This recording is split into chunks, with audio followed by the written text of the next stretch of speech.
20 मार्च सत्ता के परिवर्तन के दिन को सियासत ने अपने अपने तरीके से याद किया। बात पहले सत्ताधारी दल बीजेपी की। सरकार का एक साल पूरा होने पर बीजेपी में कुछ वैसा ही उत्साह दिखा जैसा एक साल पहले दिखाई दिया था, जब ज्योतिरादित्य सिंधिया अपने समर्थकों के साथ बीजेपी में आ गए और बीजेपी दोबारा सत्ता पर काबिज हुई थी। इस एक साल के साथ को बीजेपी के दो टाइगर शिवराज और महाराज ने बड़ी शिद्दत से याद किया। महाराज शिवराज के घर लंच करने पहुंचे। उन्होंने एक साल के सफर को ऐतिहासिक बताया। जिस सरकार ने मध्य प्रदेश को भ्रष्टाचार का अड्डा बनाया था, उस सरकार को उखाड़ के फेंकने के बाद एक जन कल्याण वाली सरकार आदरणीय शिवराज सिंह जी के नेतृत्व में केवल स्थापित नहीं हुई, लेकिन एक साल के कार्यकाल में शिवराज सिंह जी के नेतृत्व में इस सरकार ने 7 करोड़ मध्य प्रदेश की जनता की सेवा में केवल हर संभव प्रयास नहीं, लेकिन नए कीर्तिमान स्थापित किए। उधर कांग्रेस ने भी 20 मार्च को याद किया, लेकिन काले दिवस के तौर पर नहीं, बल्कि लोकतंत्र सम्मान दिवस के रूप में। लोकतंत्र के सम्मान में भाषण हुए। पूर्व सीएम कमलनाथ का कार्यकर्ताओं को संदेश दिखाया गया। लोकतंत्र बचाने की अपील भी हुई। इस लोकतंत्र विरोधी सरकार और लोकतंत्र विरोधी मानसिकता और लोकतंत्र विरोधी विचारधारा के खिलाफ हमें लड़ाई लेना है और आप सबको इस बारे में अपनी कमर कसनी है। सरकार के बारे में, लोकतंत्र के बारे में, मेरे बारे में इतनी चिंता इन लोगों को अब हो रही है जो चिंता उस समय में नहीं थी, ना जनता की, ना प्रदेश की, ना किसी विषय की।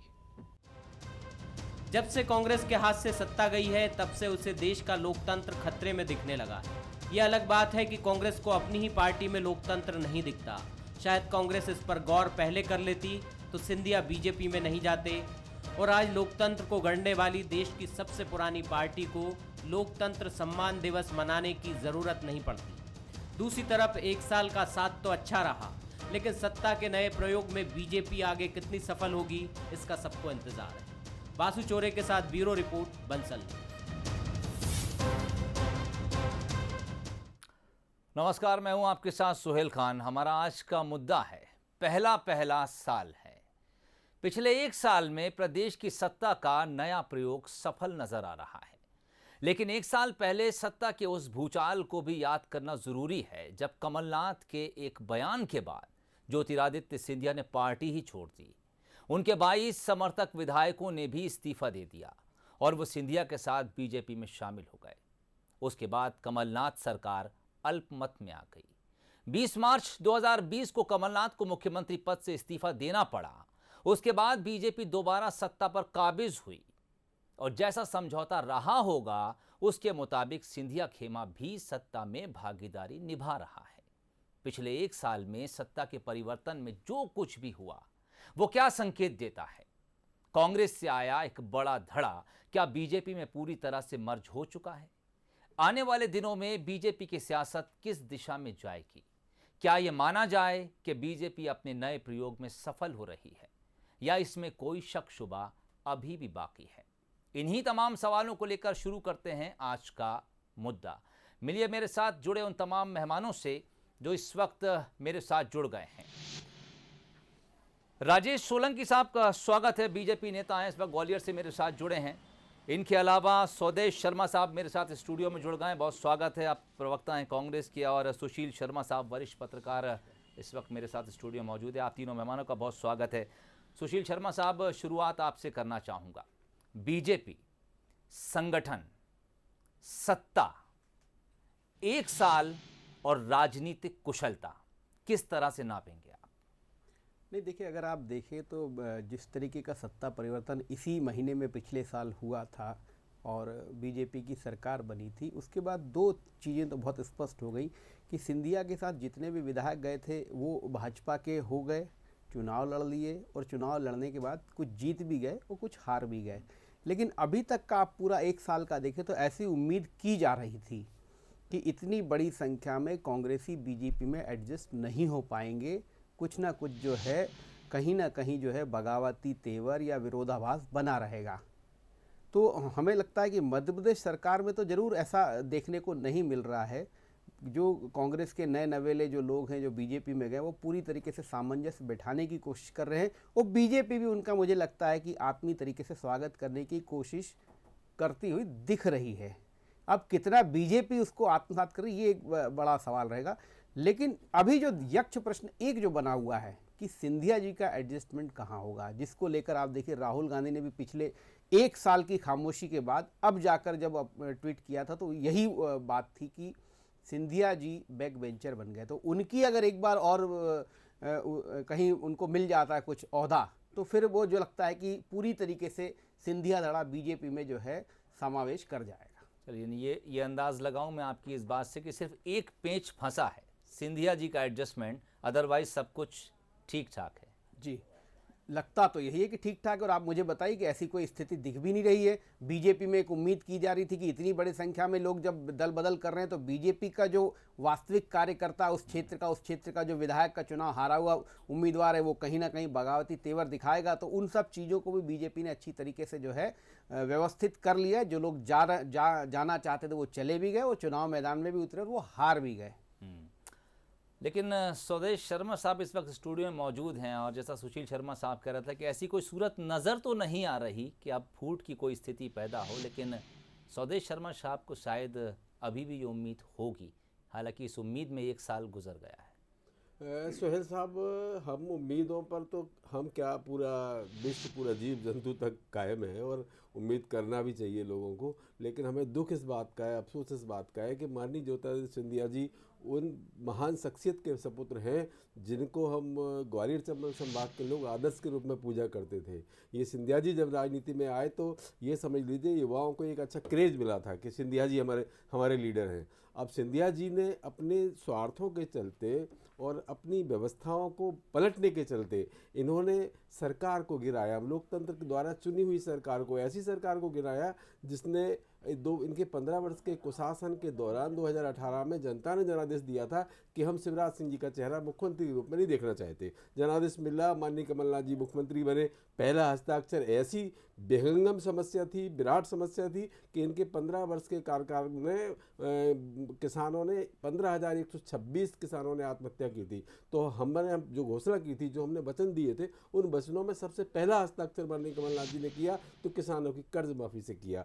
इस दिशा में सरकार काम करती चलेगी। मैं अगर गिराऊंगा तो मेरे पास पूरा डाटा लेकर चला हूँ और पूरा सब यही है और इसमें समय जाया चला जाएगा। लेकिन हाँ, ये ज़रूर कहूँगा कि 500 दिन में 500 वचनों को माननीय कमलनाथ जी ने पूरा किया। लेकिन माननीय ज्योतिरादित्य सिंधिया जी ने ये नहीं सोचा कि आपने उन लाखों कार्यकर्ताओं की पीठ पर झुरा भोंका है जिन्होंने 15 वर्ष के कुशासन को सहते सहते घर घर जाकर के शिवराज सिंह जी की कुरीतियों को लोगों तक पहुंचाया और कांग्रेस आके क्या करने वाली है वो लोगों को समझाया। लोगों ने साथ दिया, कार्यकर्ताओं ने तपस्या दी। रहा सवाल अगर ये कहा जाए, कई मीडिया कर्मी कहते हैं, कई अखबारों में, टीवी चैनलों में देखा है कि सिंधिया जी का गढ़ है ग्वालियर, तो मैं बिल्कुल पूरी जिम्मेदारी के साथ कहना चाहूँगा कि माननीय ज्योतिरादित्य सिंधिया की विधानसभा है ग्वालियर पूर्व, और ग्वालियर पूर्व से भारतीय जनता पार्टी के कैंडिडेट थे मुन्नालाल गोयल।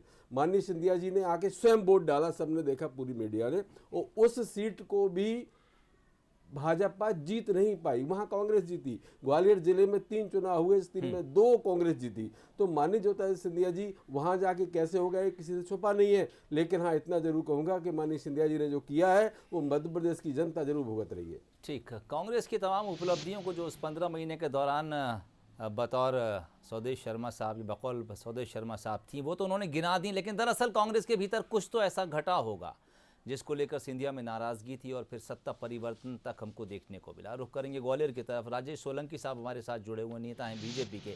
राजेश साहब, मुझे पता नहीं कि मेरे सवाल पर आप कितनी बेबाकी से जवाब देंगे, लेकिन दरअसल कोई फार्मूला तो तय हुआ होगा आज से 1 साल पहले, और क्या उस फार्मूले का आप खुलासा करेंगे? और क्या आपको ये भी लगता है कि हाँ, सब कुछ उस फार्मूले के तहत ठीक ठाक चल रहा है, तभी पहला साल बड़ी आसानी से और हंसते हंसते निकल गया बीजेपी के लिहाज से?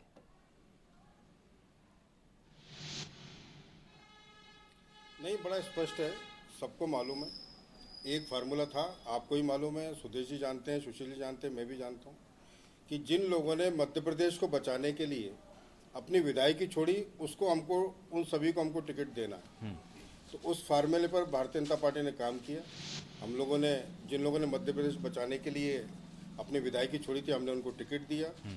जो कांग्रेस से ज्योतिरादित्य सिंधिया के नेतृत्व में हमारे यहाँ लोग आए थे, जो भारतीय जनता पार्टी के कार्यकर्ता थे, हम सब लोगों ने मिलकर के काम किया जी। उसमें से काफ़ी लोग जीते, कुछ हारे, वो अलग बात है। और इसलिए आगे चलते हुए इसी फार्मूले के तहत जो लोग पहले मंत्री थे उनको हमने फिर से मंत्री बनाया। तुलसी सिलावट जी, गोविंद सिंह राजपूत जी का समय पूरा होगा तो उनको फिर से राज्यपाल महोदया ने शपथ भी दिलाई। इसलिए यही अकेला एक फार्मूला है और कोई फार्मूला प्रदेश को क्या मिला इसमें? भारतीय जनता पार्टी की बात कर रहे हैं आप, तो गिरने का सवाल है। प्रदेश को क्या मिला ये तो बता दीजिए आप जब से सरकार में आए 5 महीने आपने 5 मंत्रियों से गुजारे, उसके बाद 8 महीने बाद आपने मंत्रिमंडल का विस्तार कर पाया। आज तक मध्य प्रदेश को प्रभारी मंत्री नहीं मिला, जिले को किसी को योजना समिति की बैठकें नहीं हो पाई हैं। मध्य प्रदेश को क्या मिला? मध्य प्रदेश को यही मिला कि 33,000 करोड़ का आपने कर्जा ले लिया है। 16 बलात्कार रोज मध्य प्रदेश में हो रहे हैं, 15 रोजाना अपहरण हो रहे हैं मध्य प्रदेश में। हत्या की कहो तो बदले की कार्रवाई कर रहे हैं। जिन लोगों ने कांग्रेस का सपोर्ट किया, कांग्रेस का समर्थन किया, कांग्रेस को वोट दिया, अब उन पर कार्रवाइयां कर रहे हैं झूठी। कुल मिलाकर के मध्य प्रदेश की जनता पिस रही है। अभी तक 20,000 आंकड़े के, मैं नहीं कह रहा हूँ, एनसीआरबी के आंकड़े कह रहे हैं कि जब से आपकी सरकार बनी है 20,000 प्रकरण तो महिला उत्पीड़न के दर्ज हो चुके हैं और 7,000 आदिवासी बच्चियां लापता हैं। आप कहाँ हैं? स्वदेशी साहब, इन मुद्दों पर आते हैं हम। राजेश सोलंकी साहब, आप बात पूरी कर लीजिए।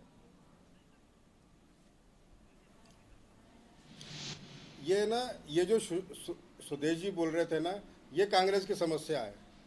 बोलना बोलना बोलते जाना। बिल्कुल कांग्रेस इनको ये नहीं मालूम कि आपकी सरकार गिर गई आपके कारण। कांग्रेस जनता के बीच, जनता चंबल अंचल में इनको ही मालूम है। आपने किया खरीदारी, ये माननीय ज्योतिरादित्य सिंधिया जी बोल रहे थे, लेकिन हमें लोकतंत्र को बचाना है। स्वदेश साहब मैं लौटता हूं, स्वदेश साहब मैं लौटता हूं आपके पास। जी राजेश जी।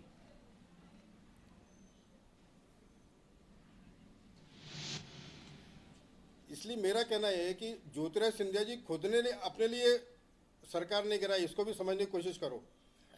वास्तव में ग्वालियर चंबल अंचल के विधायक जब कमलनाथ जी से मिलते थे, और कमलनाथ जी का कितना दम्भपूर्ण व्यवहार है। जिस ज्योतिरादित्य सिंधिया के कारण सरकार बनी, जब कहा कि सिंधिया जी कह रहे हैं कि मुझे सड़कों पे आना पड़ेगा, ग्वालियर चंबल की अंचल की चंबल एक्सप्रेस वे का बता दीजिए क्या हुआ है? आ जाए, सड़क पर आ जाए, एक योजना बता दीजिए। जब से भारतीय जनता पार्टी ने सरकार बनाई, हमारी सरकार गिरा करके जनतांत्रिक तरीके से जब तक राहुल गांधी कांग्रेस के नेता बताइए ना, जब तक सुदेश शर्मा जैसे कांग्रेस को कांग्रेस का कभी भला नहीं हो सकता। कांग्रेस कुछ नहीं कर सकती। कांग्रेस अपना भला आप बोलते रहो, बकवास करते रहो, अपना बड़बोलापन दिखाते रहो, अपनी बेवकूफी बताते रहो। सुदेश शर्मा अपना कुछ नहीं हो सकता कांग्रेस का। आपका भला तो जरूर हो रहा है। आप जब से सरकार बनी है मंत्री खेल रहे हो, इसलिए तो जनता ने आपको बता दिया। 27 जगह चुनाव हुआ, 19 जगह हम जीते, बाकी 8 जगह आप जीते। अभी भी जनता हुए हैं, सिर्फ बकवास करने के अलावा कोई मतलब नहीं, आता जाता कुछ है नहीं, काम किसी का कुछ करना नहीं। कोरोना काल में और इसलिए उपचुनाव जब 27 हुए, 19 जीती भारतीय जनता पार्टी, 19 जीती है सुदेश शर्मा, 19 जीती है 19 और 7 जीत पाई सिर्फ कांग्रेस। आप जैसे लोगों के कारण कांग्रेस बर्बाद हो गई, सुदेश शर्मा जैसे लोगों के कारण कांग्रेस बर्बाद हो गई। राहुल गांधी नेता, उसको आता जाता नहीं है। इनको सिर्फ बेवकूफी करना, अपना बड़बोलापन, अपना बोलना है बस। ये सुदेश शर्मा जैसे लोगों के कारण कांग्रेस बर्बाद हो गई, इनको अभी तक ये नहीं समझ में आया। लेकिन मध्य प्रदेश की जनता सुन रही है आपको सोलंकी साहब। मैं आपको बहुत विद्वान प्रवक्ता मानता हूँ। आप अगर इस प्रकार का व्यवहार करोगे तो क्या मतलब है इसका? आप जब आप दूसरों को बोलने नहीं दोगे, जनता ने आपको अस्वीकार कर दिया, ये मूर्खतापूर्ण करोगे, बेवकूफ जैसा काम करोगे, कौन क्या कहेगा आपको? हम आपसे ज्यादा बोल सकते हैं क्योंकि हमारा जाओगे नहीं। स्वदेश शर्मा राजेश साहब, थोड़ी देर के लिए शांत हो जाइए, मैं आपके पास दोबारा लौटता हूं। पानी अगर आप दोनों मेहमानों के पास रखा हो तो पानी पीजिए।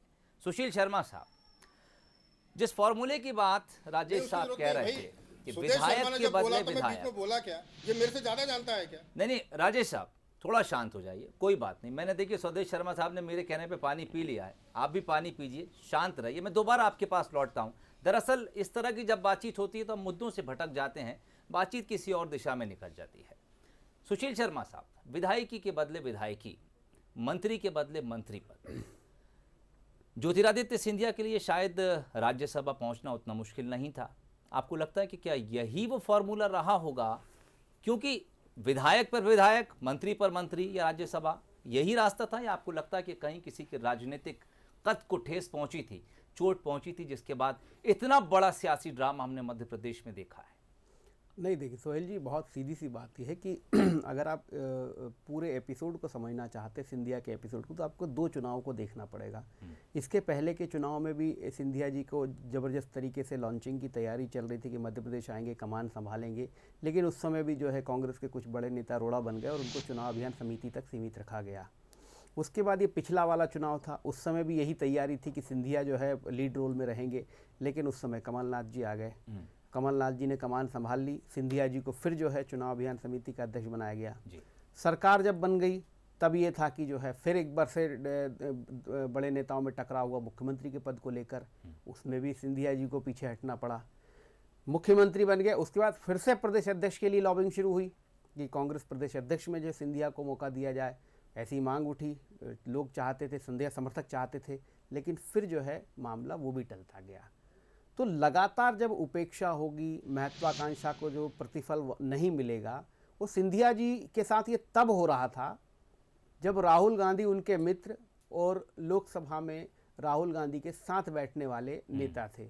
यदि उनके साथ यह हाल हो रहा था तो सिंधिया जी को ये महसूस हुआ होगा।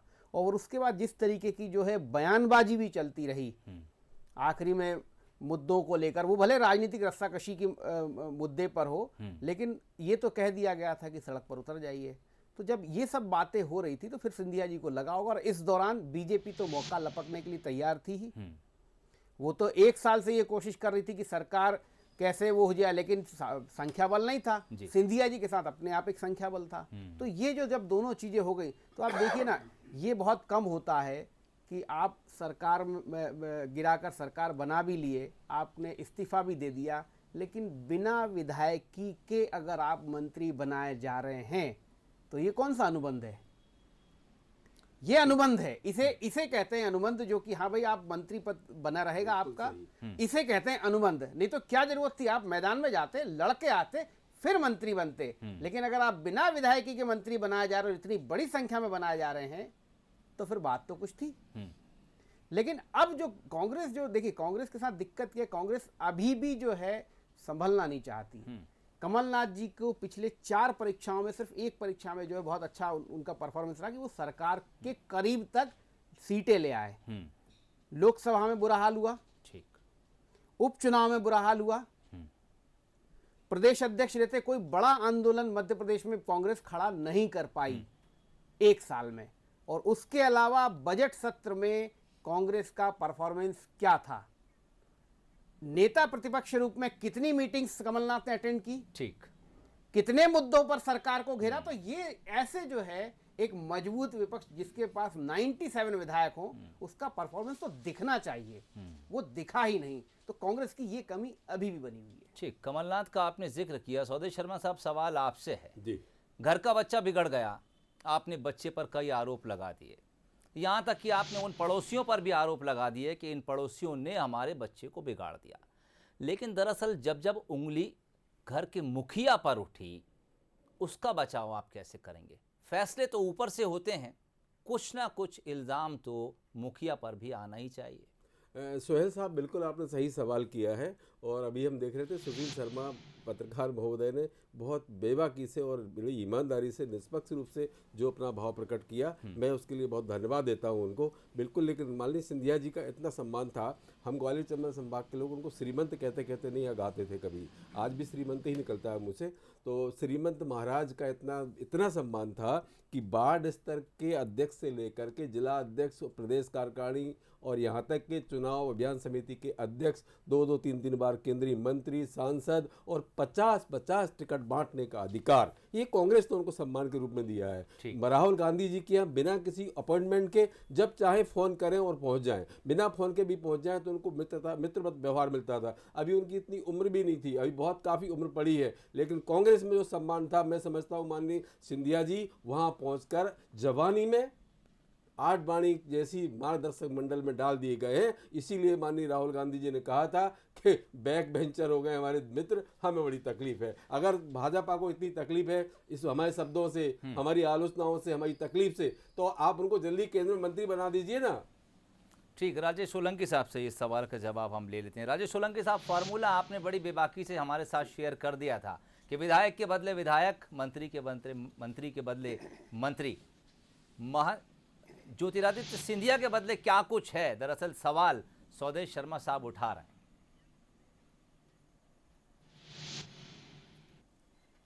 सिंधिया जी, जहाँ तक मेरी जानकारी है, सुदेश जी को ज़्यादा पता होगा, कमलनाथ जी प्रदेश अध्यक्ष बन के आए और जब मुख्यमंत्री बन रहे थे, इसमें ज्योतिरादित्य सिंधिया जी की सहमति थी।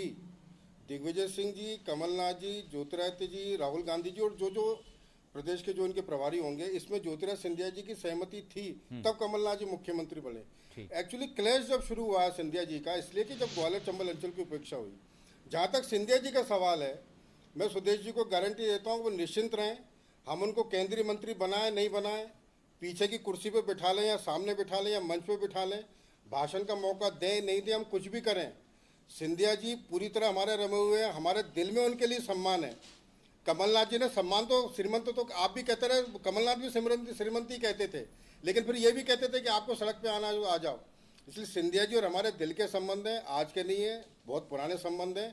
आप टेंशन फ्री रहिए, सिंधिया जी का जो भी हमको करना हम करेंगे, लेकिन सिंधिया जी कांग्रेस में वापस नहीं जाएंगे, क्योंकि कांग्रेस में जाने का मतलब ये है कि आप प्रदेश को धोखा दे रहे हैं, देश को धोखा दे रहे हैं और जनता को धोखा दे रहे हैं। सिंधिया जी की चिंता आप छोड़ दीजिए, हम लोग हैं ना, हम करेंगे चिंता, आप चिंता मत करिए। चलिए सुशील शर्मा साहब, मैं आपके पास लौटता हूं। स्वदेश साहब, सुशील शर्मा साहब, 1 साल गुजर गया, भविष्य की राजनीति किस तरह से देखते हैं आप? आपको लगता है कि बीजेपी के भीतर सब कुछ ऑल इज वेल है, तो यानी अगले चुनाव तक सब कुछ ठीक ठाक चला जाएगा, या फिर आपको लगता है कि कांग्रेस जिस बात की उम्मीद अब भी लगा रही है उसमें कुछ दमखम बाकी है? नहीं, देखिए, बीजेपी में ऑल इज वेल इसलिए भी बना रहता है कि बीजेपी को संचालन कहीं और से होता है, उसको ऊर्जा कहीं और से मिलती है। बीजेपी का कोई भी नेता अपने अहम महत्वाकांक्षा, उपेक्षा या अपेक्षा को लेकर पार्टी से नाराज होगा तो वो अपना ही नुकसान करेगा। ये हमने बीजेपी के बहुत सारे नेताओं को भाजपा से अलग होने के बाद उनकी क्या हाल हुआ ये होते देखा है। तो ये संभावना इसलिए बहुत ज़्यादा वो नहीं है कि बीजेपी में, क्योंकि बीजेपी का अपना अलग पार्टी का संचालन का ही तरीका अलग है।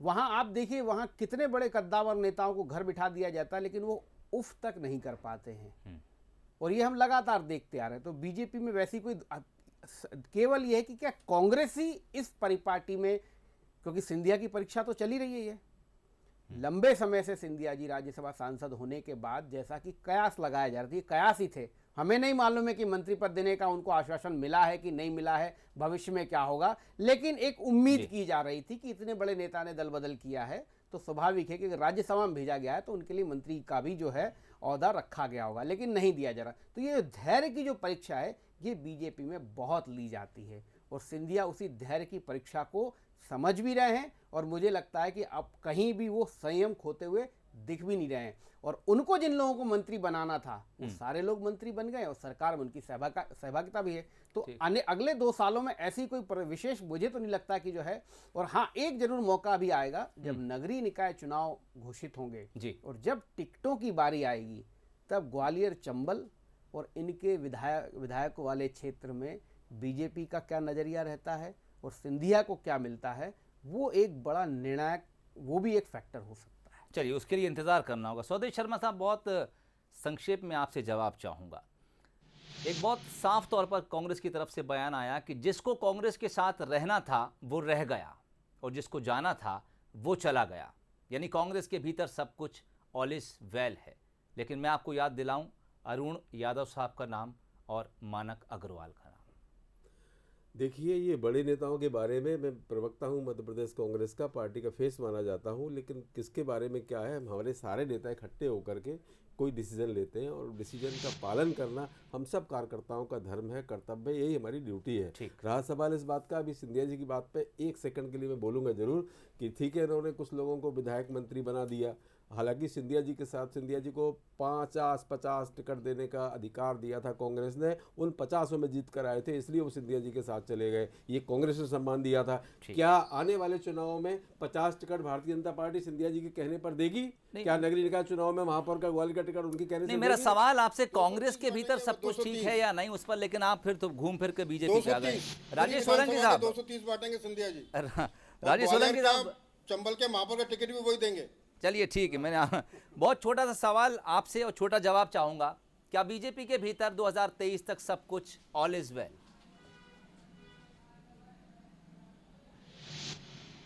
2023 तक नहीं, 2028 तक बढ़िया चलेगा।